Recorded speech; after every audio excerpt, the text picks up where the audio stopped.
ஏங்க சம்பளம் வாங்கிட்டு வந்துட்டீங்களா? இன்னும் 2 நாள் தரேன்னு இருக்காங்க. தலையை வலிக்குது, டீ போட்டு கூட. ஏங்க நான் என்ன சொல்லிட்டு இருக்கேன், நீங்க என்ன சொல்லிட்டு இருக்கீங்க? வீட்டு வாடகை கட்டணுங்க, கரண்ட் பில் நாளைக்கு தான் லாஸ்ட் தேதி, பிள்ளைங்களுக்கு ஸ்கூல் ஃபீஸ் கட்டணும், வீட்டுல மளிகை ஜாமான் எதுவுமே இல்ல, பால் பாக்கி கட்டணும். என்ன நினைச்சிட்டு இருக்கீங்க? எப்படியாவது இன்னும் 2 நாள்ல வாங்கிட்டு வந்து கொடுத்துட்றேன். குடிக்கிறது கொஞ்சம் தண்ணியாவது கூட. என்னங்க வீட்டுல இவ்வளவு பிரச்சனை ஓடுது, தண்ணி தண்ணின்னு இருக்கீங்க? என்னங்க குடிச்சு தொலைங்க.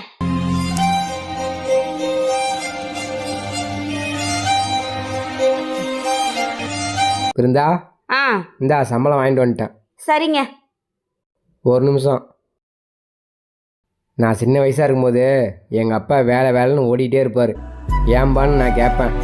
உனக்கு இப்போ புரியாதுடா, உனக்குன்னு ஒரு குடும்பம் வரும்போது அப்போ புரியும்னாரு. அதை நான் இப்போ புரிஞ்சுக்கிட்டேன். பணம் இருந்தால் தான் வெளியிலையும் மதிக்கிறாங்க, வீட்டுக்குள்ளே நீயும் மதிக்கிற.